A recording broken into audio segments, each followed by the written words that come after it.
huge thank you to Cooking Fever for sponsoring this video. Hey besties, you know, I've been to some pretty incredible places, but today I'm stepping into the extraordinary world of Cooking Fever. Picture this, a game that's not just a game. It's a journey through over 30 different kitchens, each with its own sizzle. And guess what's just landed? TGI Fridays right here in the game. It's like stepping into the real TGIF, but with an extra sprinkle of fun. From sizzling steaks to mouth-watering desserts. It's all here, just a tap away. Check this out. This is one of TGI Friday's signature dishes. Now here's the one in the game. The attention to detail is uncanny. It's like they took the mouth-watering look from TGI Fridays and dropped it straight into your phone. And here is the kicker. You're not just cooking, you're building an empire. From the dishes to the decor, it's all in your hands. Upgrade your kitchen, serve your customers, and watch those tips roll in. It's time to trade in your tired social media scroll for a front row seat at the coolest kitchen in town. The graphics, the gameplay, the thrill of building your own TGI Fridays. It's pretty awesome. And guess what? Cooking Fever is free. Available for iOS and Android right at your fingertips. So what are you waiting for? Click the link downstairs in the description or scan the QR code. Then you can start your own TGI Fridays adventure in Cooking Fever. Trust me, you will not regret it. Let the cooking madness begin. Now, on to the show. In this video, that looks like perfection. We're doing a cross-country food truck face-off all across the USA. That was life-changing. But first, let's back up. Food trucks are this country's answer to street food. And each year, for $12.99, all this could be yours. They get more popular, meaning you and I have even more dining options. It's kind of like they took all the Middle East and maybe Greece, put it in a blender, and this came out. From the West Coast in Seattle, Washington. I've lived in the US from the age of 0 to 24, and I have never tried Native American food. To the East Coast in New York City. It's hot, it's on the spot, and it's very affordable. From the North in Minnesota. This right here is American health food. To the South in Austin, Texas. You want the flavor, you want the smoke. You're gonna get the smoke. I like that. That sounds roughly like a veiled threat. We're crisscrossing this great nation to see who is doing food truck food like no one else. And it all starts here in the Lone Star State. Right behind me, we have our first location right here. It's called KG Barbecue. What's unique about this place is that right there. That is a transportable mobile smoker. A smoker on wheels. This smoker can go anywhere he wants to bring it, except for Yep, pretty much anywhere. Okay, cut that.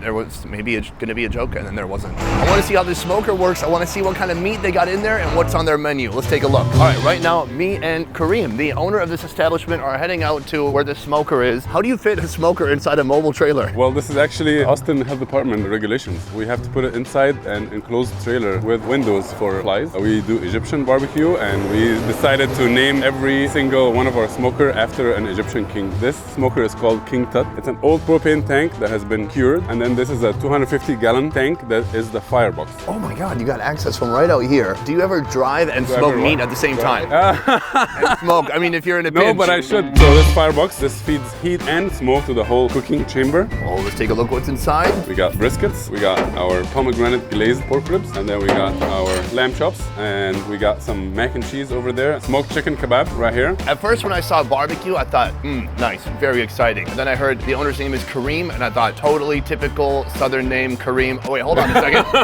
Not Hold really. on, where's he from? So you're from Egypt originally. Yes. Is there barbecue like this in Egypt that you were able to draw inspiration from? There's really nothing like this in Egypt at all. Barbecue in the Middle East, it's all about grilling over hot charcoal. But then I visited Texas here to see a friend in 2012, and I tried barbecue, and I was extremely fascinated. The brisket, the short ribs, these are all cuts that are ground all over the world because it's tough and it's really fatty. So seeing how they transform these cheaper, undesirable cuts into an outstanding product that it's smoky and tender and juicy, it was extremely amazing for me. And then I finally decided to quit my job and come here to cook for a living. You have such an incredible, interesting story. I'm very excited to try out the food. Absolutely. Let's do it. Boom, I'm in the kitchen with Kareem. Kareem, take it away. All right, we're about to make our famous brisket rice bowl, and it's the dish that we sell the most out of. This brisket looks gorgeous. Oh, that looks delicious. That looks so good. My mouth is watering so badly right now. I haven't eaten anything yet today, so this is about to be breakfast. Let me give you a little sample. Oh my God, yes, here we go. First taste. Wow, so juicy, tender. I just went to a different planet. That was incredible. So you kind of cube it up. Yep, this is what goes on the rice bowl. This is jasmine rice that is cooked in cinnamon and turmeric and bay leaves. So we got the rice and then we got the chopped brisket right on top. Gorgeous. This has been described by a customer before as a party in your mouth. This is our baladi salad. Baladi means local in Egyptian Arabic. This is a very simple salad with tomato, cucumber, onion, mint, parsley, and it's only seasoned in salt, vinegar, and cumin. After that, we top it off with our tahini sauce, and then we go in with our cinnamon candied nuts. This is a mixture of almonds, cashews, pistachios, and raisins that are tossed in cinnamon, sugar, and butter. We also use a lot of pomegranate seeds here. This looks stunning. It looks gorgeous. I can't wait to try it out. Thank you, sir. Thank you. Boom, we have our first course right here. I'm very excited, but man, I gotta tell you, I've got mixed feelings. What I like about this is that he's mixed a bunch of lighter and some sweet flavors to go along with that really, really heavy brisket. But then we have the cucumber. So I'm hoping that it tastes more pickly and less cucumbery, but let's find out. Oh, it's very cucumbery. And then the nuts look incredible, but then the tahini sauce. Some people love tahini. For me, it can be a bit on the salty side. That said, we have all these elements together. I'm gonna give it a fair shot. Let's go. That's really good. The rice has a strong turmeric flavor. That with the meat alone, already awesome. But then when you get the nuts, you get some texture in there. You bite on some pomegranate, you get some sweetness. Even the tahini is a great binding agent. I don't find it too strong or salty or anything like that. It's so delicious. This is genius. That is the brisket. What I'm really interested in trying out next is the pork. This will be my first time having pork prepared by an Egyptian man. Let's go. So this is our pomegranate glazed pork ribs. We apply a dry rub on these, fenugreek, coriander, oregano, and then we wrap them and then unwrap them and glaze them in our pomegranate barbecue sauce, which is a ketchup-based Texas-style barbecue sauce that is made with pomegranate juice, pomegranate molasses, and Middle Eastern spices like sumac, cinnamon, and cumin. What is that? Za'atar. Za'atar is a Lebanese spice mix. And here we have our sumac pickled onions. Sumac is a dried berry that's native to the Middle East. Very citrusy tones and flavors. Our sumac pickled onions has salt, vinegar, sugar, and sumac and lemon juice. We're gonna top this off with some pomegranate seeds and pomegranate barbecue sauce here. Before I go, this is one of the most unique food trucks I've seen in a long time. Do people ever come here and get confused about what the hell's going on? Yes, the most common question that we always get is what makes this Egyptian? What's the answer for that? The spices, definitely the spices. Love it. Sir? Thank you so much. Pleasure. Boom, course two, right here. A couple of dishes. We've got ribs and we've got bread pudding. Bread pudding like you've never seen before. First, the ribs. It's not often that you get to have pork with Middle Eastern spices on them. Every Muslim country I've gone to, I definitely have never ever seen pork anywhere. And I know you can get pork in Egypt. It's just gonna be at a deli. It's gonna be hard to get your hands on. And they're certainly not gonna have big, beautiful racks of smoked pork ribs like this. Take a look. Freshly cut, still on the bone, pomegranate on top. I love the color, but I have to say goodbye for now. Let's give it a bite. Oh yeah, that's delicious. The spices, the seasoning, there's a certain sweetness here that pairs perfectly with that heavy pork. The texture is interesting because it's not like fall off the bone type of soft. It has some bite to it, which for me is completely desirable. I mean, I still have my teeth. I like to use them once in a while. And then they got a pickle on the side to cleanse the palate. Oh, that's delicious. And then a little cup of pomegranate barbecue. Spicy, sweet, a little bit tart. This is a great combination of flavors. I love it. Here, the bread pudding. I believe he said these are hazelnuts. And he said there's pistachios too, which I know you're probably unlikely to see in your typical bread pudding. He said the bread they're using is a little bit different. They use a puff pastry. I mean, take a look at that. Soft, warm, comforting. It's like a warm hug. It's like right after going on Joe Rogan. He doesn't air this part, but he gives everybody a 30-second bear hug. And it just, you feel the warmth throughout your entire body. That didn't happen. It's a great combination of gooey and crunchy. Super sweet, very delicious. Good start. Let's keep moving. Come to another food truck here. This is a Thai food truck. It's called Kindi. Kindi means, well, it says it right here. It means eating good. And I feel like they had to write it on here because they got sick of people asking what the heck Kindi means. Let's take a look at the menu over here. This is a very wide-ranging menu. This is what's caught my eye the most. It looks irresistible. Killer noodles. It says it kills me hardly. Does that mean it hardly kills you or it intensely kills you? I'm not sure which one it means. So I'm gonna go inside right now and see how they make this and then I'll get probably other food too because I'm fat. Boom, right now I'm in the food truck with Arm. Hi. How long have you lived in Texas? I live in Texas almost 3 to 4 years now. How is Texas super different from Thailand? Actually, I can say not quite different because the heat is the same. And also, Texas people is spicy too. So there's a wide-ranging menu. Today we're going to focus on the killer noodles. Right now, we're going to start with put vegetable oils on it. And later on, she prepares some instant noodles. So the noodles are already cooked? Yes, they have to boil first before we stir frying it. Is that garlic paste? It minced garlic, Thai chili pepper, flavors. Oh, did you put more chili? Yep, that's why they call killer noodle. It's spicy. Okay, I just found out why they call it killer noodles. I thought they were just trying to be cute. Oh my god. No, it had to be spicy, like a Thai spicy. And then she put on basil sauce. It's a homemade sauce, a secret recipe. I definitely feel like we're in Thailand again. Are people ever scared of the spice? I don't think so. After that, we're gonna put some basil, some red jalapeno. We're gonna walk for a few minutes to get a smoky flavor. The smells in here are crazy intense. I'm doing my best to not sneeze right now, but chilies and spices are in the air. It's wild. This one, we're gonna have the whole slab of a fried pork belly. Pork belly going in the oil. Now we're gonna crack some eggs, make sunny side up eggs on top of powder kilo noodles. Wow, that is what I call a fried egg. You have to fry in a hot oil. Why is that? Because it's secret of how to make a fluffy eggs. Look at that, a thing of beauty. Wow, look at that. Okay, the pork goes on next, and then the egg. Crispy and delicious. This looks incredible. We have the garnish with more red jalapeno peppers. And the last, we're gonna add more spicy stuff on it. It's homemade hot chili oil. Oof. And this is ready to serve. Ladies, thank you very much. Thank you. Right here, what a selection. And you think this is everything. No, look at that. And then look at that behind you. And then look at that. And then look at that as well. Yeah, everything but the water they brought me. So I'm gonna focus on these three right here. These are the killer noodles. I wanna first get to these noodles. Oh, the chilies are inescapable. They're everywhere. Let's see if I survive this one.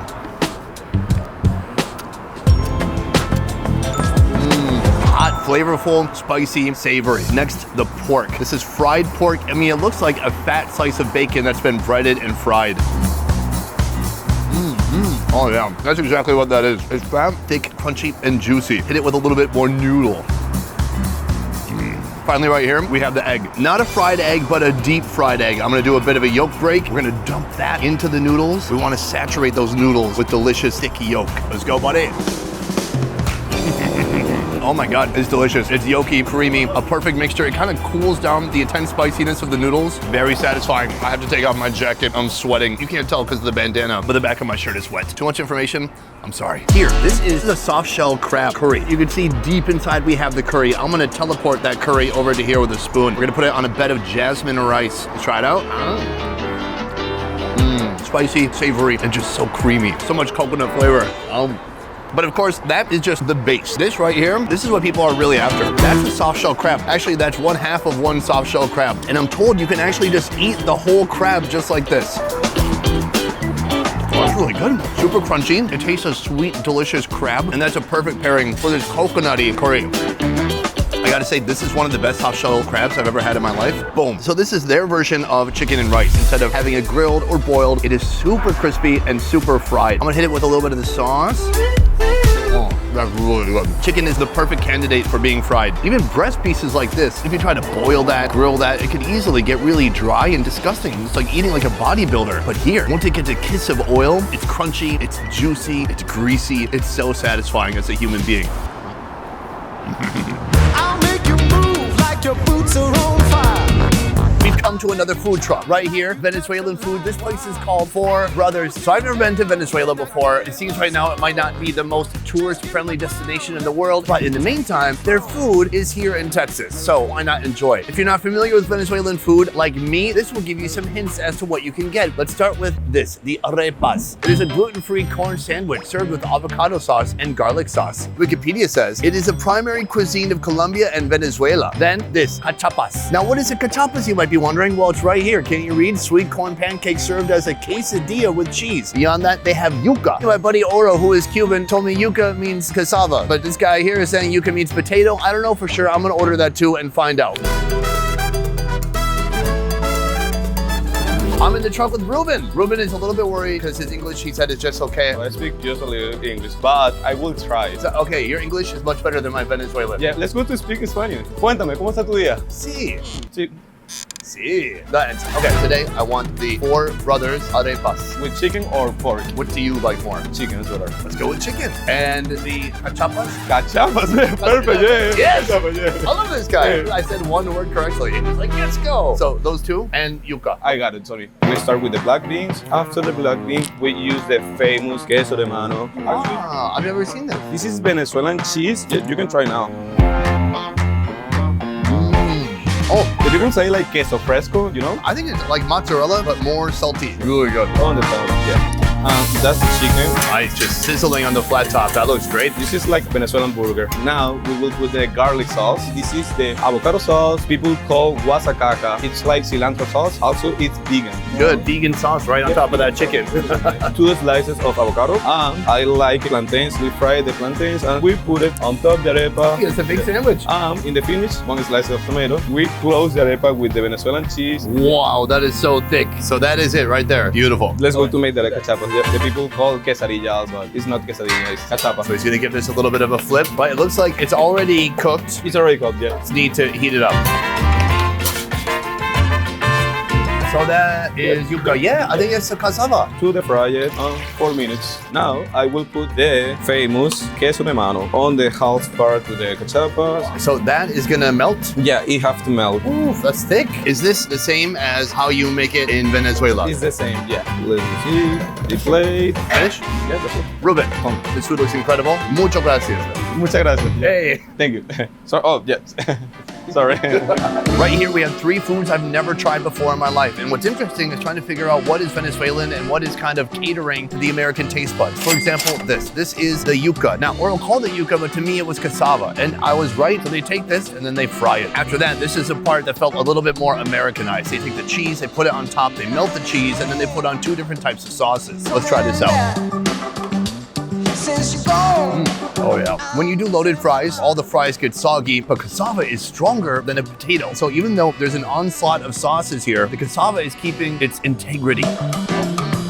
Right here, the cachapa. Only 2 ingredients. It's basically a cornmeal pancake that's already been pre-cooked. And then look at the inside. That is just a huge, thick layer of cheese. I'm gonna try to do a cheese pull.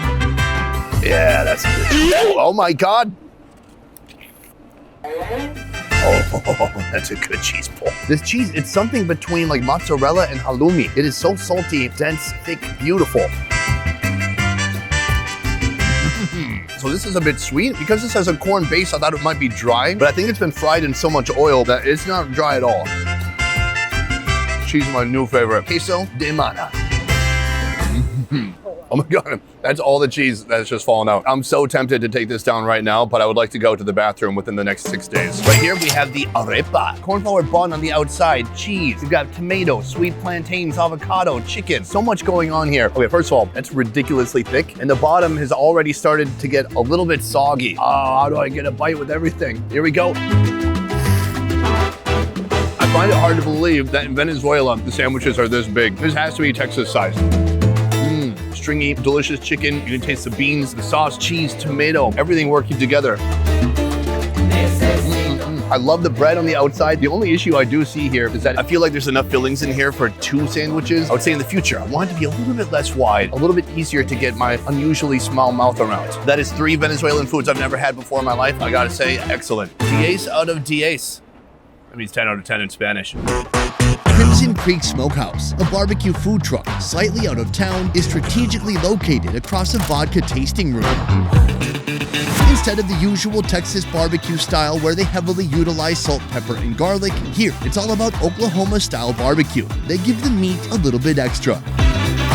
Marcus and Jamie are the power couple behind this meat-making machine, and he's about to give me a tour of his greatest hits. Right here, we have a couple things on the grill right now. Tell me what we're looking at. We have 2 tomahawk ribeyes, and then we have the bone marrow. This one has smoked for about 4.5 to 5 hours, so it should have some pretty good flavor. And what do you put that on top of? On that steak right there. Oh my God, it's so rich. This one was about 3.5 pounds when we started. It'll roughly be around 3 pounds when we get finished. And we finished this one off with duck fat and butter mix that we do. And then you scrape the bone marrow on top of that. This is my first time seeing a tomahawk that's actually been smoked for hours. What is so good about smoking this cut? To me, if you smoke it at a lower temperature, it's just all the flavor. You know, you smoke a brisket because you want the flavor, you want the smoke. You're gonna get the smoke, and then we finish it off on a hot fire. I like that. You're gonna get the smoke. That sounds roughly like a veiled threat. You're about to get the smoke. All right, let's do it. So what we have here is clarified butter and duck fat, and what we're gonna do, we're just gonna sprinkle a little bit on top. Oh my God. And then we're gonna throw it on some hot fire. We're gonna have a nice big flame. We're gonna get a nice little finish on it.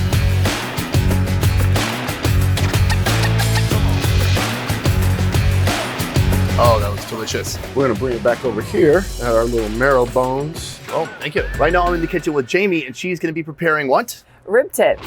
So So this is the part of the spare rib that when you cut St. Louis into the nice neat rectangle, this leftover piece usually is kept for the pitmaster snacks. We turn them into what we call rib nuggets or rib tips here, and they, in my opinion, are really the sweetest part of the pig. All right, so real elegant here with cutting that into chunks. What makes this Oklahoma style barbecue is we sauce after the smoke, and we get these good and spicy. All of these just big, meaty rib nuggets ready to go. So right here we have the pork belly burnt ends. It almost looks like some kind of beautiful braised Vietnamese pork belly, but I'm sure it tastes completely different. A little bit different, but it's still going to be a very spicy, lean, and fatty combined bite of pork. Ooh, those are big and plump. All we'll get now is some bread and some pickles, and we'll get you ready to go. Thank you. Right here we have an incredible wild protein-packed spread, and this is a little place across the parking lot selling vodka, and somehow it got into my cup. Anyways, right here we have the pork rib tips, and then right here we have burnt ends from the pork belly. I've never even heard of such a thing. It's too big for one bite. I'm gonna cut that in half. Ooh, you don't even need a knife. It's so soft and tender. Oh, take a look inside. You can see it's pink, it's white, it's gorgeous. Let's try it out. Oh, it's so soft and delicious. The outside is a little bit sweet. It's so different from braising. It's like a whole different texture. When you braise pork belly in Asian cooking, it gets really, really soft. And this is also tender, but it's like you can feel the different layers as you're chewing it. Drink some barbecue. Very satisfying. Right here we have the rib tips. The outside is so soft, fatty, and juicy. That looks wonderful. Look how dark that bark is on the outside, but how light and delicious it is on the inside. Similarly delicious, smoky, tender, sweet. This is heavy food. And so on the side, they've got pickles. Because there's vinegar in there. What's wild is that that's an appetizer for this right here. This is our big bad tomahawk. What's amazing is they said on the side, we have bone marrow, which is basically pure fat. We have duck fat, which is also pure fat. And I said, well, what do you have to like cut the heaviness? She's like, huh? Like what, like bread? So we got some bread too. Let's take a look at the marrow first. Wow, the marrow goes deep into some of these parts here. Look at that. This is all just super fatty, gritty, super rich bone marrow. Smoky, beefy, greasy. Very satisfying. Now that bone marrow is actually supposed to be the dip for this. It could probably be close to rare. So good. So there are definitely some sinewy parts on the edges here. Incredible color. This has been smoking for hours. Oh, wow. The spices are incredible. It's full of juiciness. It's very tender. Okay, right here, duck fat. Give it a little bit of a dip. Hey, when in Oklahoma, do what the Oklahomians do. Let's try it out. Ooh, duck fat with butter? Oh my gosh. An unlikely duo, a perfect combination. It was so fatty. I chewed it like twice and it fell down my throat. Ooh, the seasonings on here. It's peppery. They got their own secret seasonings. Every bite gets better. But what I have to try now is using this as a vehicle to transport more bone marrow into my mouth. It's like eating a stick of butter and putting some olive oil on top. It is just pure decadence. Try it out. Oh wow, it feels so right and so wrong at the same time. I feel naughty. There's so much meat, so much fat, and so much flavor. It's rich, but it doesn't feel too rich. I thought it'd be too much though, and I gotta say, easily balance that out with one pickle. Perfect balance. Am I gonna eat a whole $125 3-pound tomahawk by myself? Yes. But should I? No. I should probably find some people to share it with. On Craigslist, where I find all my other friends. From the Lone Star State, we're heading to the Big Apple, to the USA's most populated city. New York's food truck culture is a fusion of global cuisines. It's gonna be pretty good. Offering a wide array of delectable dishes to satisfy any craving. The cheese has coagulated and crisped up on top of these noodles. In a city where even breathing is expensive, this is very affordable, and that's a lot of food. Food trucks are the perfect haven for those balling on a budget. Let's dive in. Behind me, our first victim. This place is called Express Halal Food. So right here we have a visual menu. Most of these are Middle Eastern type items, kebabs, fish, falafel, lamb, all of those meats over rice as well. When it comes to the prices, I was thinking the prices might be expensive like they were in the winter market. But looking here, the most expensive thing is only 12 bucks. I think that's why these are popular here. It's hot, it's on the spot, and it's very affordable. Let's get started. Okay, sir, could I please have the lamb over rice and a kebab? Kebab sold out. What about falafel? Okay. The Boom! Meal one. This looks extremely filling, and the price is not that much. Lamb over rice, $9. Falafel sandwich, $7. Very affordable, and actually more food than one person requires. I did try to get the kebab. They said there are no more kebabs for today. They're all sold out. So I got the thing that's never sold out, the falafel. The falafel is essentially a bunch of grains and seasonings shaped into a ball and fried. Generally speaking, they're not my favorite, but just like high school girls never did for me, I want to give it a chance. Okay, good seasoning. Tastes like some Middle Eastern spices. It had some sauce on it already. That helps a lot. It doesn't taste way too dry. It's got a pretty good amount of flavor to it. So I think when it's mixed with all the other ingredients in here, it's gonna be pretty good. I was recently in Istanbul. They basically invented their motherfucking kebab. There, they're using a vastly different type of bread. This is like a pita bread. Then I think there's jalapenos in here, tomato, lettuce. I asked for no cucumber, and then a white sauce, kind of like a white garlic cream sauce that goes on there too. It's kind of like they took all the Middle East and maybe Greece, put it in a blender, and this came out. Overall, delicious. What I love most is the bread. The bread here is so soft and pillowy and just so white and void of any nutrition. The inside, because of all the flavors, you can't really tell that you're not eating meat.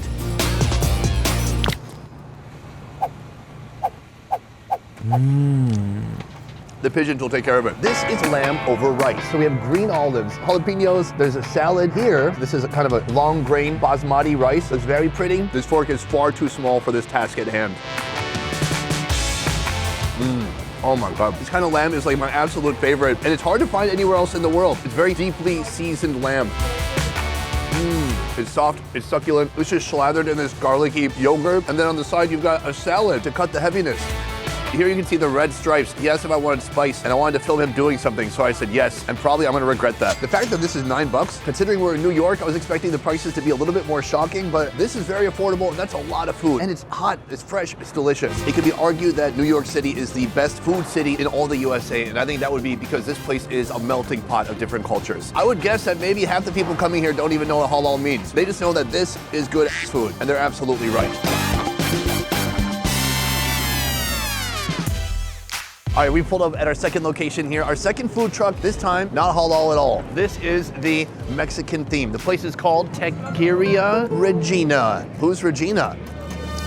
They have 15 menu options. They've got tortas, they've got meat over rice, they have tacos, they have quesadillas, they have nachos, a little bit of everything. Some of it seems like Tex-Mex and some of it seems like real authentic Mexican, even some food I think I remember from Oaxaca. So I'm gonna step up, check out the menu, and order some food. Let's do it. All right, so check it out. Right here we have the meat selection. Steak, chicken, salted beef, but then they have tongue, they have sausage, fried pork, spicy pork, and pork ears. Oh look, an A rating. That must be some clean food. All right, let's go order and let's eat. Could I please have tongue tacos? Sorry, you don't have a tongue right now. Oh, it's heartbreaking. How about chorizo and pork ear tacos? Do you have Mexican Coke? Mexican Coke? Boom. All right, what's fun about ordering here is that they don't actually put the prices on the menu. And so when you get the bill, you're like, wow, really? And they're like, that's absolutely right. So for 3 tacos, it's $12, and for 3 sopes, it's $12. So 3 tacos, and 3 sopes, that's $36. Right here we have the sopes. Take a look at that. So I thought they always had to be beanie and vegetarian. Apparently not. Is that cheese? Oh, it is pineapple. So we have the pressed masa. It's kind of like a very thick tortilla, but even thicker. On top of that, we've got some of the bean, and then we have some meat. I think we put on salted beef. Then there's this type of Mexican Parmesan cheese, essentially. Reveal yourself to the world, little sope. You don't need to be hidden behind a veil of lettuce. Oh yeah, I mean, it's literally steaming. It's very satisfying. The pineapple threw me off, but I don't mind it. Uh-oh. The rats will take care of that. Don't worry. I like the base here. It's thick. It's almost kind of doughy. The beans on top have a nice flavor, super savory. The meat is big, juicy, and then the cheese on top offers a little bit of sharpness to bring it all together. Here, they do not have Mexican Coke. It's said that Mexican Coke is made with real sugar cane, whereas American Coke is made with high fructose corn syrup. Fortunately, they have Diet Mexican Coke, which is made with real aspartame. Are these jokes landing? No. 2 types of tacos, chorizo and pig ear. Sadly, they ran out of tongue. Is tongue in high demand? I don't feel like it is. This is literally 2 pounds of food right here. I was kind of scoffing at the idea of this being $12, but now that I'm holding it in my hand, I can see that that's a reasonable price. You can see that delicious chorizo on the bottom. We've got onions, tons of cilantro. You always have to hit it with a little bit of lime. Oh yeah. It's making me wish I was in Mexico again. It has a ton of flavors on top. The cilantro is delicious, and it tastes like some salsa verde on there too. The chorizo, it's juicy. Sometimes chorizo can be kind of gritty and dry. This is not that. Right here we have the pig ear. It's tough because they've covered most of it here with the avocado and the cilantro, but you can see little pieces of white. That is literally pig ear cartilage. One of my favorite parts about getting tacos in Mexico is that literally any meat can go on a taco. Tacos are just a way of life. They're a way of eating food. They're a way of eating protein. And so in Mexico, you can get brains, you can get balls, you can get anything you can imagine, except for maybe placenta. Okay, let me know in the comments down before if you've ever heard of placenta tacos. I will find them and I will try them. Hit it with a little bit of lime. Oh wow, that is some of the most gamey tacos I've ever had in my life. Super porky, intense flavor. It's kind of gluey too. The fat that's coming off there has been rendered down so much it's kind of like sticky on your lips. Definitely these ears have been boiling or braising for a long time. They're almost gummy. The texture of the cartilage is not even snappy or crunchy. It's just very soft at this point. But the pig ear is not for someone who messes around. Don't look at that. The rats are off duty right now. They're coming soon. Boom! We've come to our third location. I can't figure out what the theme is of the place behind me. It seems like they have every different type of food. I'm looking at the menu. I'm seeing gyros. I'm seeing hot dogs, chicken kebabs. I'm seeing... Hi. Yeah, is that okay? No, I don't like. You don't like? I was gonna order some food too. Okay. All right, so I just met the owner of the cart. Very nice guy. He said don't film his cart. He doesn't like his cart being filmed. So anyways, I've heard that when you come to New York, you absolutely have to try the hot dogs. There's something special about the water here. And when you boil, he gave me the middle finger in the background. When you boil those hot dogs, those delicious wieners in this clean New York water, it gives you a flavor like you can't get anywhere else. I'm gonna order some now, and we're gonna step to the side, far away from this cart to eat it, because this guy seems stressed out, to say the least. Welcome to New York. Okay, boom. We had a slight mishap with our first hot dog guy. He said he ran out of hot dogs. I'm like, sir, no offense, I'm looking at a mound of hot dogs here. And he said, no, I have no hot dogs, get out here. Turns out there's a hot dog guy right next to that hot dog guy. Hot dog special on the go. It's basically $2 per dog. I gotta say, the dog, more thin than I expected. It is a thin member. Classic New York style, one strip of ketchup, one strip of mustard. I can do with a fatter dog, but the meat to bread to sauce ratio, very nice. It's pretty much perfect. Very juicy. For $2, not disappointing. Now, did it capture my heart? No. For that gentleman who gave me the finger when I was filming just a minute ago, he captured my heart. For me, that's my first real taste of New York, and I kind of loved it. I don't think he did, but I did. Cheers. It tastes like bitterness. I love it. We have come here to our final destination in Harlem. If it sounds a bit noisy, it's because of that. Right there is an electrical generator. You can see on the side of the truck, they describe their food as being the best in Harlem. The menu here looks gorgeous. We've got fried fish, chicken, turkey, shrimp, roasted pork, plus candied yams, collard greens, and more. I'm so excited to try this out. The only issue is I just spoke to Arnie, the owner here. She's had this truck for 2 years, and she said they're pretty much out of food for the day. So I said, please go in the kitchen. If there's anything you can scrape together, I will happily eat it and try it out. Let's see what she comes up with. Thank you, Arnie. You're welcome. Thank you. Did you want me to tell you what you got in here? Yeah. You have fried shrimp, you have baked mac and cheese, and you have our special potato salad. It's special. What's special about it? Of course, it's homemade, but my sister, she makes it, and she just puts like not literally. That does sound very special. Yes, but she really makes it like really good. It's one of our signatures. I can't wait to try it out. Thank you so much. Boom! It's still pretty loud because of that generator. Right here we have an amazing meal. Our special potato salad. This is a macaroni and cheese that's been baked. And then right here we have some beautiful looking fried shrimp. Arnie, very nice lady. If I had to compare Arnie to the guy that gave me the middle finger from the hot dog stand, I gotta say, Arnie, a bit nicer. Let's start with this special potato salad. She said her sister makes it, it's her recipe, and she said she puts her whole foot in it. Now, I've never heard this expression, and I don't think she meant literally, but that is a unique way of making potato salad. It's real tangy. They got the mayonnaise, but they got a lot of pickle in there too. It's a little bit sour, and it tastes delicious.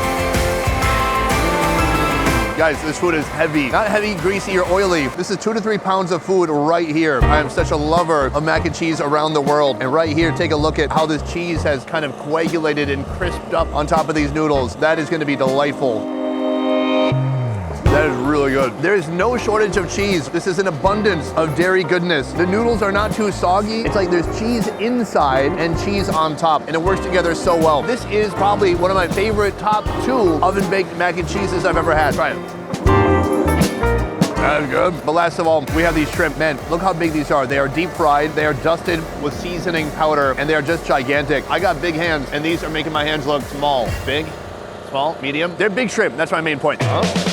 Oh yeah. Amazing seasoning, super savory, salty. It's got a nice crunch to it. It just pops with shrimpy juices. That is excellent. That is a beautiful tartar sauce. It smells so tangy already. Give it a lot of bit of a dip. I love this. Next time I want to come back, I want to try the rest of the menu because she has so many items on there. And by the looks of it, they don't do anything small here. It's all on a massive scale. These shrimp are even more juiced up than the liver cake. That is Arnie and Ebony right here with the soul food. Coming hard, coming fast, super delicious. From Harlem to the heartland, I'm flying out to my home state of Minnesota to check out the food truck scene in Minneapolis. Oh my God, look at that. That looks like perfection. Here in the land of 10,000 lakes and tater tot hot dish, you'll find an impressive blend of culinary influences from all over the globe. There's a load of masala on there. It's like all of India is in my mouth right now. This Midwestern journey all starts with a Vietnamese twist. Boom, we have come to our first location. Behind us right here, Russell's Traveling Kitchen. This truck is owned by a couple and they go all over the city. Today they happen to be parked outside of a brewery. A brewery that's not quite open yet because it is 11 o'clock in the morning. Sad, because I would drink. When I first looked at the menu, I was instantly enchanted because they have Vietnamese food. But here they have something called the pho French dip. A French dip sandwich, also known as a beef dip, is a hot sandwich consisting of thinly sliced roast beef on a French roll or baguette. It is usually served plain, but a popular variation is to top it with Swiss cheese, onions, and a dipping container of beef broth produced from the cooking process. So that is a French dip, but a pho French dip is going to introduce Vietnamese elements. How does it work? Let's go inside and find out right here. Hello. We got my man, Cheney. How you doing? I'm really excited today because I've done so many food truck videos around the USA, and what really makes menus stand out is when they fuse 2 different things. In this case, Vietnamese food and French food. So this is not just a French dip, but a pho French dip. With Vietnamese cuisine, you already have the French influence, but we wanted to kind of bring it to street food, so then we're like, let's put it on a sandwich on a bun. My wife, she really loved French dip sandwiches, so let's do an Asian style French dip. Sweet, let's get into it. We're gonna throw some fresh New York strip steak down. So right now, are you essentially making a banh mi? So yes, very much like a banh mi, but no pate, no Vietnamese mayo. It's a little bit of house seasoning, and we'll throw a little bit of pho broth here. Oh yeah, it does smell like a pho broth in here. So right here we have the dip part of the French dip, the pho broth going into a container, looking steamy and delicious. But while our meat's cooking, we'll garnish this with just a little bit of fresh cilantro and some onion. We'll just throw a cover on it, and we have a little bit of lime. The next move is to get your banh mi bread. We get our bakery to make these fresh for us every day to the size that we like. This is about done. What we'll do is we'll finish it off. Oh wow, almost blanching that already cooked steak right here. We'll throw it back on for a second. We'll throw our rice noodles or hot water. Then the noodles hit the flat top. And they just go on top of the bun like that. This is our house bean sprout slaw mixture. Throw a couple of red onions and a couple of jalapenos. Ooh, that's gonna be spicy. And then we top it off with a sriracha and the hoisin sauce on top. Then we'll garnish it with some cilantro as well. That's gonna be our pho French dip sandwich. Cheney, I can't wait to try it out. All right. Thank you. Yeah. The first thing I want to do is try this pho dip right here. A French dip would have that leftover jus from cooking the beef. It's a similar idea, except for the pho broth would be made with spices and beef bones. Let's try a little sip. That's nice. A little sweet, a little salty, and tons of spices in there. Now the sandwich. Let's go for it. Instantly it makes me miss Vietnam. The beef is cut so thin, very soft, tender, and juicy. I'm a fan. It's a lot of familiar Vietnamese flavors. Coriander, the chili sauce, the hoisin sauce, and then you got some of that broth in there too. But I want even more broth. Well, let's give it a little bit of a dip. Heartwarming. It makes the bread wet and soppy. There's a dazzling dance of spices on my tongue, but not too spicy. As Vietnamese folks would say, excellente. No? Oh, I mean, success. This is our first course here, but there's something else on the menu I want to try out too, something called Brussels sprouts. Boom, we are back in the kitchen. This right here is the other half of Russell's Traveling Kitchen. Carrie, Hello. My guess is that these are actually Brussels sprouts, the vegetable. They are deep fried Brussels sprouts, you are correct. Our son's name is Russell, and it's the truck name, but we did it as a special one day called Russell Sprouts, and it just took off, and now it's on our menu. So step one is to take the fresh Brussels sprouts and chop them in half. So we used to toss them in a seasoned flour that we would make, but the world is gluten-free now, so we just kind of skipped that part. They taste just as good. And then pop it in. Once they're done, she lifts a basket and lets them drain out a bit. And then we pop them in here, do a little kosher salt. Ooh, nice. I like to always put some of the crispy leaves on top, because that's what people dip first. And we grab a fresh lemon juice and mayo. Fantastic. I can't wait to try it out. It reminds me of fried Thai basil, which is one of the best things you could eat. Let's try it out. That is how you make kids or anybody else fall in love with Brussels sprouts. It's crunchy, but also is disintegrating in your mouth at the same time. Then here they have a mayo lemon sauce. I'm gonna take the thicker, bigger piece of Brussels sprout, give it a little bit of a dip. This right here is American health food. It feels almost steamed on the inside, fried on the outside. And that sauce gives it just a little bit of flavor, a nice bit of kick, and a zip of lemon. A fantastic start to the day, but we have a lot more to see in this food truck face-off. Let's keep moving.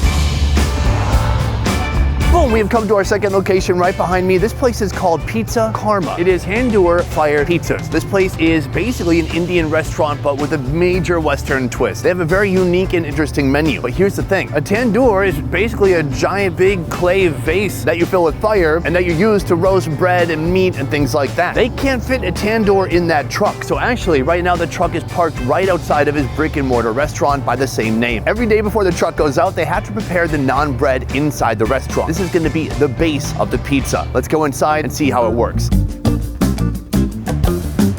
So right here is where all the magic happens, and I'm about to reveal to you 3 giant tandoor ovens. Right here you can see they're already cooking up some chicken tikka. It's always made inside of the tandoor like this. There's hot coals on the bottom, and then the heat just comes up and slowly cooks that chicken, making it soft and delicious today. Right now I am with Raj. He is the founder of Pizza Karma, and right now we're about to make our pizza naan dough. Is there any difference between a typical naan and the naan you're using for pizza? This is a traditional recipe, which is a buttermilk based crust. This has been formulated for a pizza, so even though everything is going to be like a naan, but it will behave like a pizza crust. Next up, he's going to put the bread inside, and that thing is going to just take a couple minutes to cook because it is really hot in there. We don't want a crispy bubbles, so I'll be popping out some of the bubbles that will be coming in here. All right, from here, he's slowly going to peel it off. It smells a little bit different than naan that I'm used to, but this is going to be turned into a pizza, which I've never experienced before.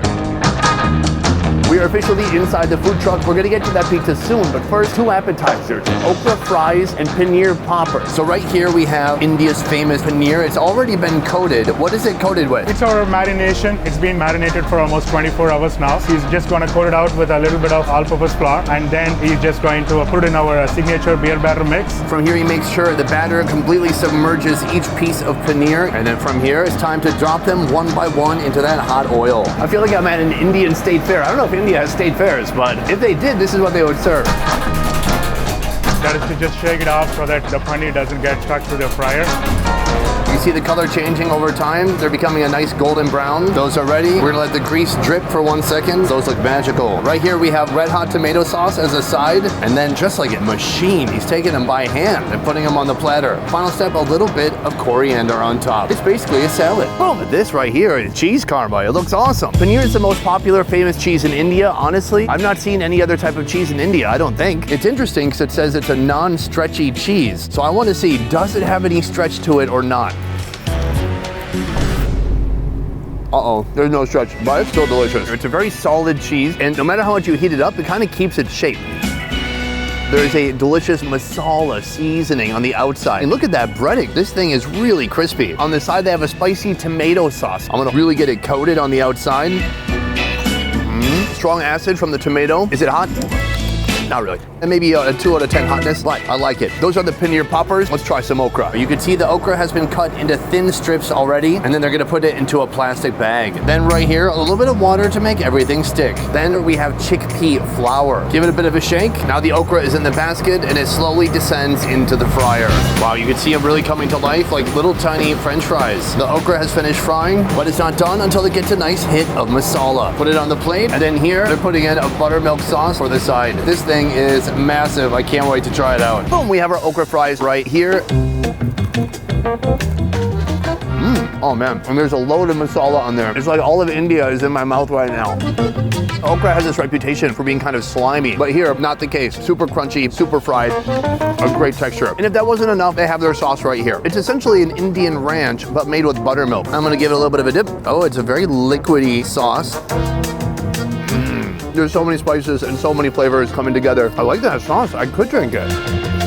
It's super delicious. So these, my friend, are the okra fries. But we also came here for pizza. You can see right here, boom, giant pizza oven. That is what all the pizza is being sent through. So we have our pizza crust right here. We saw this being made inside, but the first step is to put on some of this. That ain't butter, that is ghee. This is the tikka sauce. So it's a red pepper based sauce mixed with our own proprietary pizza crema sauce. Then you top it off with chicken tikka. The chicken looks great in the tandoor. It looks even better on the pizza. And then you top it off with onion pepper mix. Finally top it off with our whole milk mozzarella cheese. So that is going to hit the oven and slowly move through here and soon pop out on the other side.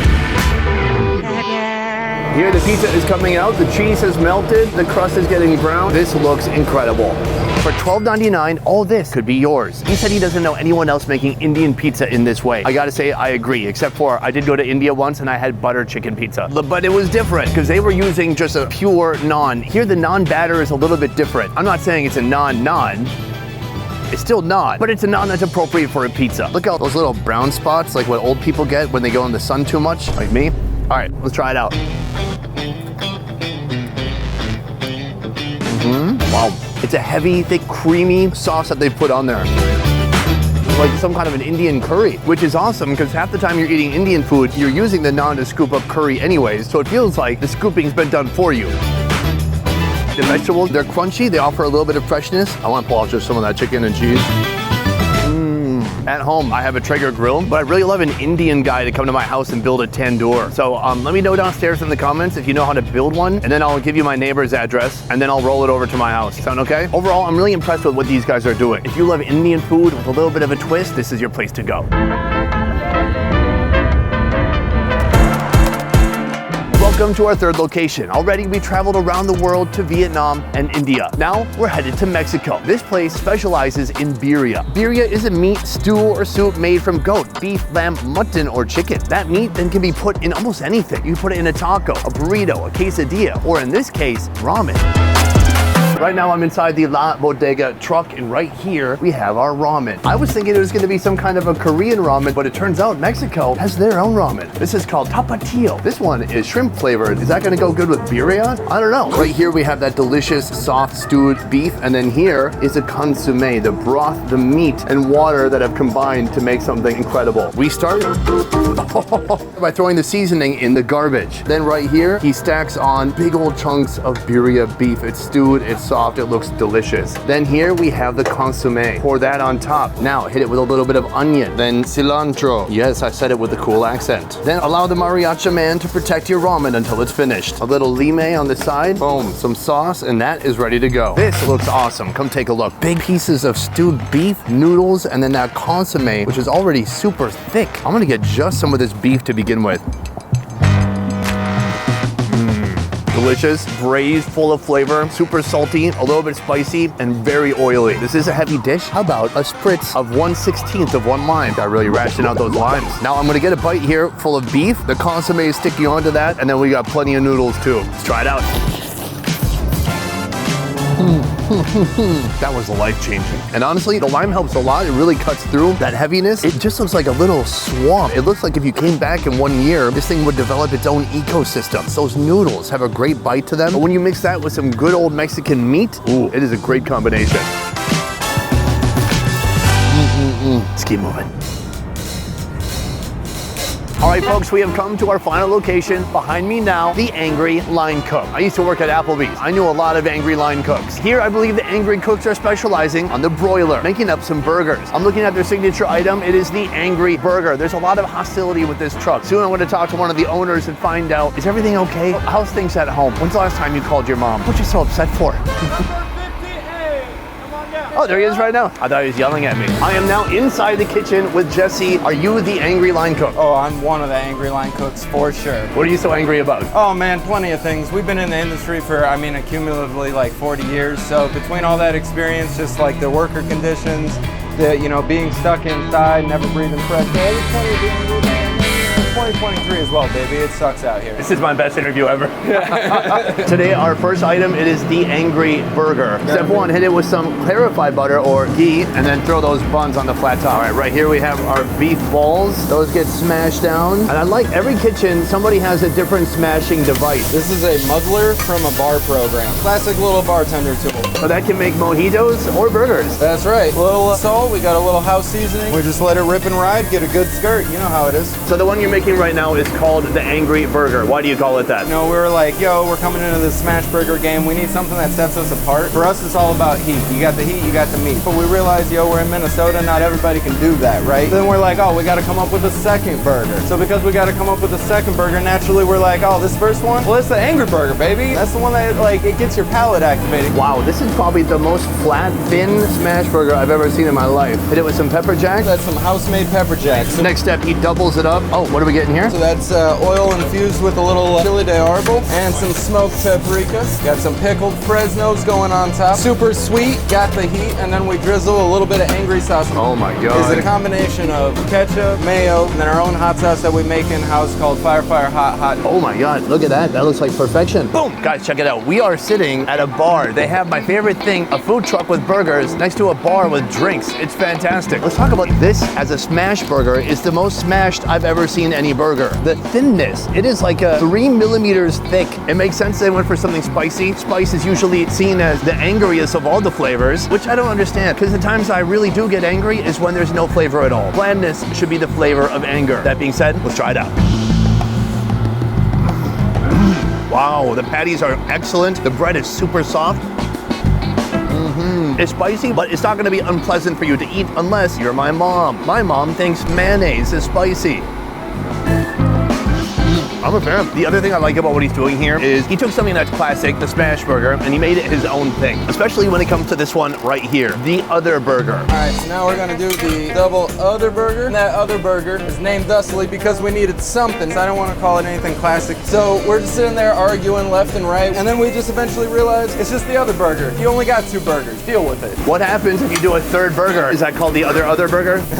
Right, third burger is actually pig's eye, so we just wanted to do something that was traditional, a little basic, and then we named it after the city that we live in and the city that we love, St. Paul, originally called Pig's Eye, if nobody knows the history on there. I don't know how smart y'all are on the internet. Not very. All right, bread is done. So we got that beef sizzling. Oh, look at it sing. Now Colby on the other side, he's topping that bun off with a little bit of beef stock aioli that is mayo that is infused with a little bit of fresh marrow, topping it off with those dill pickles we make in-house. Now come back over, let's see that reveal. Let's get that. Oh, baby, juicy, Lucy. Move out. We got, the angry line cook. All right, so we're hitting it with a regular American cheese. We put a little bit of our own spice in there. Ready, Eddie, let's go. Swinging meat. Oh, look at that, baby. Let's go try it out. Oh, where do I begin? Oh man, that aioli is nuts. It's super beefy, rich, full of flavor. Then you have that creamy cheese, and again, that soft bread, and these insanely thin, nearly crispy slabs of beef. I'm lucky I don't live next to this guy. It would be a problem for my dietary health. From the Twin Cities, we are westward bound, risking our lives for food in the city of Seattle. She told me that this right here was gonna be extremely spicy. Here in the Emerald City, you never know what you're gonna get. It could be a smash and grab or a smash burger and fries. When it comes to the food trucks, the Asian influence here shines bright. From Pakistani delights, I feel it all the way from my throat down through my esophagus, all the way to remixed Korean food. What's fun about the food trucks in Seattle is they take familiar recipes from other countries and they give them a little bit of an American twist. You're gonna understand what I mean in a second after we go to our first location. Let's move. Our first food truck is right behind me. It's called Soul Bowl. Their slogan, the new look of Korean barbecue. This place, when I first saw it, was perplexing because I saw they had a bowl. I saw they had many different toppings, so I thought maybe it was something like bibimbap, but it turns out it's not that. I am a huge fan of Korean food, so I can't wait to see what kind of twist they put on the classic Korean barbecue put into a bowl. Let's go learn more.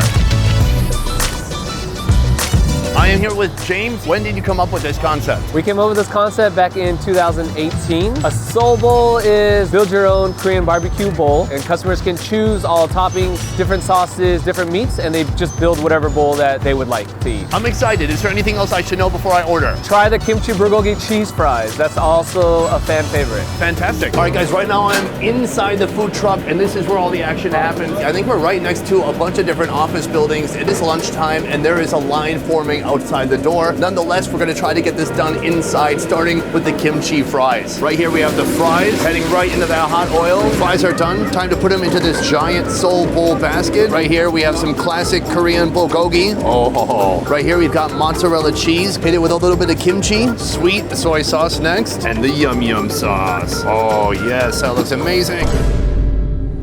Boom! Okay, we have our first meal of the day right here. It looks awesome, and it's still hot in my hands. I'm gonna go just for the fry at first. It's got yum sauce, it's got sweet soy sauce. Cheers. Yum yum sauce is just kind of like a sweet mayonnaise. The fries are good quality too. Crispy, they're not getting soggy too quick. We've got kimchi, and then we've got bulgogi. Some mozzarella in there, getting stretchy and warm. Oh, that's delicious. It's got a little bit of bite, a little bit of kick, spice from the kimchi. The sauce is sweet. The meat is a little bit sweet too. It's a beautiful combination of flavors. Oh, the food is hitting my stomach and I'm feeling much better. Here, babe. Now, I'm gonna head inside and see how they make the soul bowl. Everything starts with a foundation of rice packed inside of our soul bowl. This is where I was confused and I thought maybe it's bibimbap. Bibimbap is more like traditional Korean food. We have more toppings here that brings a lot of flavor and taste to the bowl. And we're adding all different kinds of sauces, which bibimbap has one traditional sauce. Here we have an assortment of meats, but today we're going with the spicy pork. And man, that looks spicy. I can just smell the red chili paste coming off of it. Time for the toppings, starting with a little bit of cabbage. From here, we've got the corn. Right here, some pickled radish. Then we've got the kimchi. Where's this kimchi from? My mom makes this one. It's a 3-day process. Oh, that's it? Yeah. Oh, amazing. Here we have some cucumber kimchi and some pickled jalapenos and some caramelized onions going in the center. It's time to sauce it up. First with a ginger dressing going just on the salad. Hit it with some yum yum sauce and some spicy sauce going on top of that. And that, my friends, is complete. Boom, we have our main course right here. He's got a little bit of everything in here. Jalapenos, onions, pickled daikon. If you're eating Korean barbecue, these are a lot of the side dishes you would see. And of course, Korean barbecue, you've got to have the you gotta have that little metal container of rice. That always goes with Korean barbecue. That's our base right here. I'm gonna start just with a heaping saucy onion bite.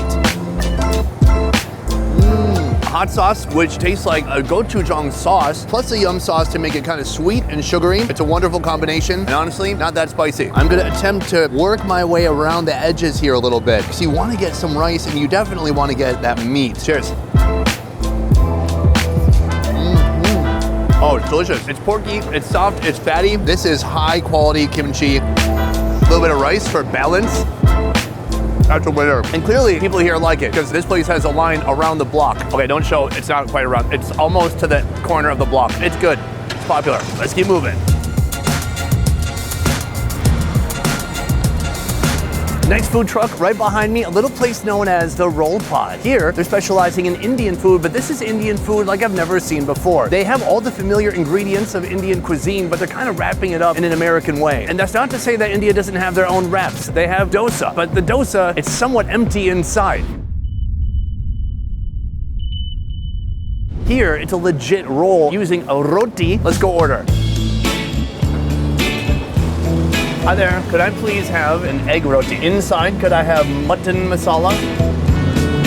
Boom, right here, $14.95 is the price for this right here. A little bit, it's a little bit expensive. It's an egg roti. One layer of bread, one layer of egg, and then all that's wrapped around mutton, salad, and chutney. Makes sense? I can't go in the kitchen, they're way too busy. So the visuals you'll have to imagine. First, I'm gonna unsheath it. Oh, maybe I shouldn't do it all the way because you could see the mutton that could come out of the butt side. We don't want that. So here you can see that beautiful egg on the inner layer, bread on the outside. There's big pieces of mutton. Let's try it out. It tastes of masala. I taste chili pepper, I taste turmeric, I taste cumin. The salad is a bit fresh. And that mutton just falls apart. It tastes like it's been braised for days. And the chutney, very refreshing and very balanced. That's their slogan for this place. Yummy, fresh, balanced Indian food. $15, not a bad meal. Let's move on to our next location. have our next food truck behind us right here in a place where you wouldn't think to find a food truck. It's in a high traffic area, but this is not in the center of the city. No, it's in front of a Lowe's. Yes, in front of Lowe's Home Improvement Store, there is a food truck called Rain City Hot Dogs. Now here, they have something called the Seattle Dog. This is something you can only get here. We're gonna go inside and see how it looks. Oh, okay, I am in the food truck right now. I've got Jose right here, and he's gonna show me how it's done. It starts with the Polish sausage. Step one, drop it on the flat top. Oh, cut it right in half. Chuck it on the broiler, and just for a mere 40 seconds, this thing is gonna sizzle away. That looks fantastic. Oh, 40 seconds is up. He's gonna give it a little bit of a flip, and you can see those delicious grill marks on there already. Next move is to throw the bun over the broiler as well. Oh man, the dog's looking juicy. The bun's getting a little bit toasty. We got a healthy dose of caramelized onions on top, and then cream cheese. This is what makes it really stand out. From here, he hands it to someone out the window, so I should probably get out the window. I'll be right back. Boom, there he is. This is an amazing creation. It smells amazing. Those caramelized onions have so much sweetness to them and such a deep, savory smell. I just want to try an onion. Those are top-notch caramelized onions. Let's talk about the rest of the dog construction. Every city is famous for their own type of hot dog. But here's the thing. Recently, I went to New York, and I tried their hot dogs, and I just was met with the incredible hospitality that New Yorkers are known for. Yep, there it is. That is the hot dog vendor flipping me off. That guy didn't like me because I was trying to film his cart. But at least his hot dog was honestly mediocre and average. They just boil it in water, they put it in a bun. It's your choice if you want a stripe of ketchup or mustard, but there's not a lot to it. Then you come here. This is something very distinct. Let's give it a shot. Are we getting kicked out? No, you have a fan that works here. Oh. Too embarrassed to come say anything. Okay, I'll come over when we're done. I thought they were gonna kick me out for being on a Lowe's parking lot, but no, someone wanted to say hello. That's nice. This, also very nice. This is amazing. That's a good Polish sausage. So it's not a typical hot dog. Man, when you flatten out the dog like that, it's maximal flavor. They're putting on that charcoal. It's giving it a smoky essence, and it's really getting those juices and oils inside excited and dripping out. The bun is nice and soft. It perfectly cradles the ingredients inside. Americans try to put cream cheese in everything, even where it doesn't belong. But here, it feels right at home. I gotta say, Seattle dog, I'm a big fan. Let's keep moving. Right behind me, a very unique food truck. This truck is called Off the Res. Res as in reservation, as in Native American reservation. Yes, this is indigenous food. I've lived in the US from the age of 0 to 24, and I have never tried Native American food. So I'm excited to see what this place is all about. I'm gonna talk to the owner and find out more. Right now I'm with Mark, one of the owners of Off the Res. Res short for reservation. Correct. Across the USA, there's not just one type of Native American food. There's so many different tribes and ethnic groups and backgrounds. The food you're serving here is inspired by what tribe? By the Blackfeet tribe. The Blackfeet tribe is a Native American tribe with a rich culinary heritage. So my mom's from Browning, Montana, where the Blackfeet are. We're using kind of the traditions and the foods that she grew up on. Among their traditional foods are bison meat and fry bread, a cherished carbohydrate choice with deep roots in Native American culture. Additionally, they have Indian tacos, a delicious creation combining the two aforementioned staples. Here at Off the Res, they have it all. Does anybody confuse Indian tacos with India? All the time. Okay, they're looking for some masala, some curry, some spices. We get that a lot. Today, I'll be indulging in some tacos and exploring a fusion of Native American and American cuisine known as the Powwow burger. All right, folks, we're in the kitchen. I am with Cecilia. She is the other half of the Off the Res duo. The first food we're starting with today, Indian tacos filled with bison. Let's go. So our taco construction has begun, and it all starts with the dough, which gets kind of kneaded out into a disc and thrown into the fryer. Once she turns it over, you can see it looks super crispy on the edges already. This may be the new perfect taco shell. I can't wait to try it out. Before we get to the bison, our first taco is going to be stuffed with the beef chili. Wow. Some shredded cheddar cheese goes on top, some fresh shredded lettuce, then a house-made crema sauce. And right here, some purple pickled onions. That looks brilliant. Now for our bison taco. Boom. Pack it with meat, hit it with some cheese, a little bit of lettuce, crema sauce, and again with the pickled onions. That is ready to eat. Let's go try it out. All right, folks, we have our first round right here. My first time ever trying Indian tacos. I even feel a little uncomfortable saying it, but they have no issue with it here, so why should I? The first one is beef chili. This taco costs $7, which to me seems very reasonable considering she put so much meat on there. Let's try it out. This thing is fully loaded. It's a little bit spicy, tons of protein in there. The cheese is already melting inside of there, and the food is oozing out. bread is so awesome. It's like an unsweetened donut. It's stretchy. It just hugs all the ingredients around it. So that's beef chili, but this is the main event right here, the bison. And she put a ton of bison. Again, tons of crema. It's sticky, it's messy, it's oily, it's decadent. Let's go for it. It's braised, it's soft, it's juicy, and it's potentially a little bit too much. I think I could go with a little bit less meat because this thing is kind of a mess. That bread bun is brilliant, and it doesn't get wet. It just handles all that meat like a pro. You know, like Stormy Daniels. From here, I'm going to be trying out their Powwow burger served inside of this fried bread. Boom, right here we have an all beef patty already seasoned. Give it a little bit of a flip. From here we're putting on some cheese and a little bit more steam.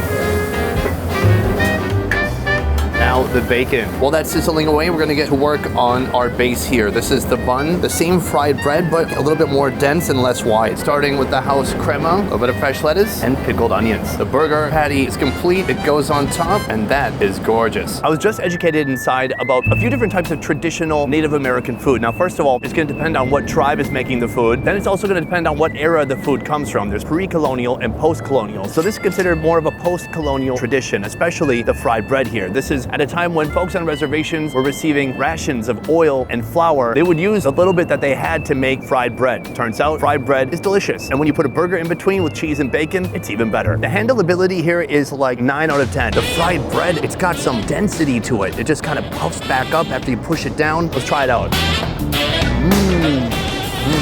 Clean bite. It's almost like one of those donut burgers, except it's not sweet, but it has that same wonderful texture of fried bread. Oh, there's smoky meat, creamy cheese. It's heavy, obviously, because of the bun, but it's got a little hint of lettuce in there to bring it back to even, and then that crema. A little bit spicy and absolutely delicious. It's a great food, but it has a great story behind it, too. I gotta say, this is making me want to move to Seattle. If it wasn't for, you know, if it wasn't for all the crime, I might consider it. Let's keep moving. It is only fitting after going to an Indian food truck to finish off the day with a Pakistani food truck. Right now I'm with one of the owners here, Saira. Saira, hi. Hi. Her family originally comes from Karachi, and so are there some Karachi specialties that I'll be trying? We do have chapli kebab on the menu. We have the Karachi famous bun kebab. We have the chicken seek kebabs. We have a chicken burger, and we have the chicken boat. Oh, you guys got a lot of stuff. Which one am I trying again? We're trying the beef bihari kebab. So I've never had this before. It all starts with a paratha. This is the other half of the food truck right here, Mr. Shiraz, and these are the parathas. These parathas are very thin. Yes, we roll them really, really thin, and then we freeze them, and then we put weight on them actually, so they're all very flat. And why do you do that? Because I've seen parathas before that are very thick. Sometimes they're stuffed with cheese or potato. So that's a different kind of paratha. When you're doing it for a wrap, if you have a very thick paratha, you taste more of the bread, and it tends to get a little dry. So right here we have a double paratha. This is the bihari. This is beef, right? Yes, that is beef. It almost looks like a beef mash. Bihari is supposed to be very, very soft and juicy, but still have the kick of the heat in it. When you look at it, it looks like it's not going to be spicy, but the first bite gives it away. She put some pickled onions on top, and this is the extra hot green chutney, which is brown. Yes, it's more tamarind based, and then this is the mint raita. Now the roll. She's got everything in there. She's putting it in the paper. These are our seasoned fries that we make a special spice mix at home, and we top it off with a drizzle of garlic mayo. That is one heavy meal right there. Right here we have Kashmiri chai, or the pink tea. It's actually made out of green tea, but you're supposed to add soda bicarb to it, and then whip it for almost an hour, and that's what gives it the pink color. Topped off with some pistachios and almond, or maybe even bottomed off as they sink to the bottom. Much of the food here comes initially from Karachi. Karachi is a very famous street food city. I will go there one day, but today I will be trying Karachi through Seattle. Hey, look, Pakistani French fries. Oh, very garlicky, very mayo. This is Karachi tea. I love that it has nuts inside. Most tea, it's got no nuts. This tea has balls, I mean nuts. All right, folks, it's time. I'm a little bit scared for a couple reasons. One, the spice. She told me that this right here was gonna be extremely spicy. Two, the handleability. There's a lot of wetness in this roll. It looks like it's water broke. Let's try it out.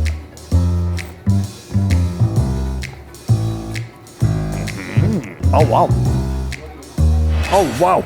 It's spicy. And I feel it all the way from my throat, down through my esophagus, and then a little bit in my windpipe because I breathed in some of the food on accident. Those pickled onions, they're very fragrant, powerful, and sour too.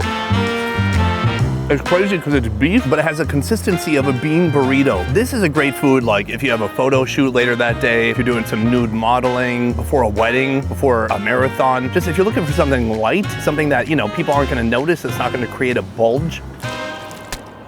I'm just kidding. I mean the opposite of that. But it's delicious, and she's right. This paratha is like no paratha I've ever had before. It's borderline in the tortilla zone, but it's not a tortilla, and you can tell by the way it rips in flakes. This is awesome. I gotta say, my favorite thing about this place is that literally 10 steps from here, that way is an Indian restaurant. So we got a little bit of Pakistan and India. They share a border right here, and they're getting along great, just like the real India and Pakistan. Is that not true? So that, my friends, is food truck food all over the country, west to east, north to south. Folks of every background are bringing their A game, offering fortunate patrons a taste of a global menu. As always, that's it for this one. Thank you so much for watching. I will see you next time. Peace.